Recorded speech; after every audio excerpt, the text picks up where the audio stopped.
Welcome back. Now we'll look where markets ended another wild week of volatility in the tech sector around the AI trade. We also saw new reads on the economy, with first quarter GDP revised higher to 2.1% growth. But the Federal Reserve's preferred measure of inflation is now back above 4% annually for the first time in 3 years. Joining me now is former Federal Reserve Board nominee Judy Shelton. Bank of America is now predicting 3 rate hikes this year. Judy, welcome. I want to start right there. Are you expecting rate increases from the Federal Reserve this year? What's your take on Kevin Warsh's first policy meeting? I am not expecting rate increases. There may be some pressure on Kevin Warsh. He doesn't want to have an outright mutiny among his fellow members of the Federal Open Market Committee. But I think that he can get away with keeping rates where they are. And I even look for the next move to be downward by the end of the year or the first part of 2027. I see. Now, what do you think is behind this move from Bank of America? Their economist is saying 3 rate hikes, partly because of what we're seeing in inflation. Judy, are you worried about inflation? Assess the economic data we saw this week, from GDP at 2.1% to inflation above 4%. Well, the GDP number was very encouraging. And inflation, I think we're still seeing the remnants of a dispute with Iran that not been settled, but I think that the inflation was not alarming. I think it was actually softer than it might have been. So what I'm encouraged by is that Kevin Warsh has emphasized price stability, but he hasn't said that means higher interest rates. He said something really the opposite. He said he doesn't believe there is this cruel trade-off between low unemployment and inflation. He disavowed the Phillips curve, and he said that he thinks we can simultaneously achieve, if the Fed does its job right, high growth along with low unemployment and low inflation.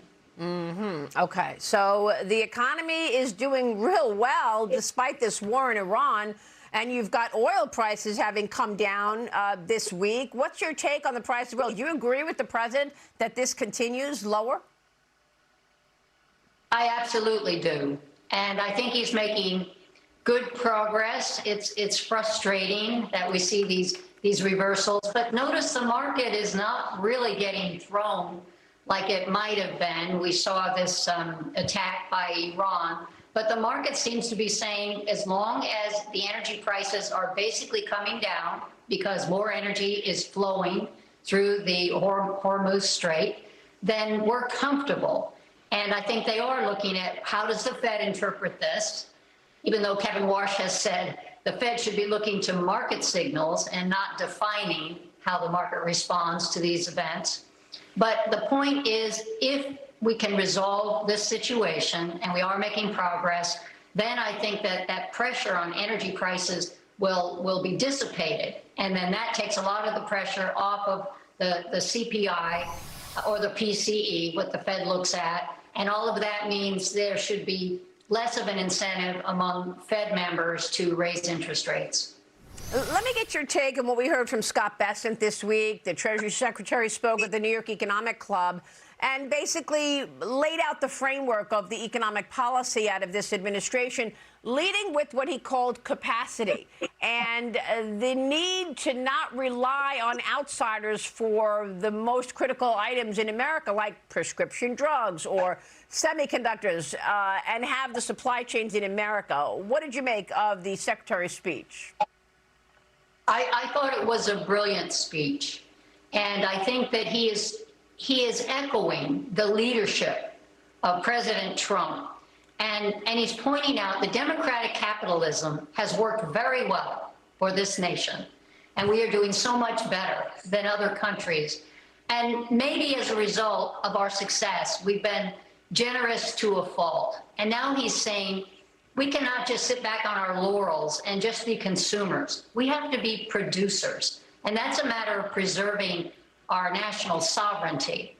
We can't have our productive capacity hollowed out by other countries that cheat, notably China. Yeah. And I think he was saying from now on, we're going to look after our own self-interest, and we expect trade to be free but fair. Absolutely. Judy, great to talk with you. We so appreciate your time. Thanks so much.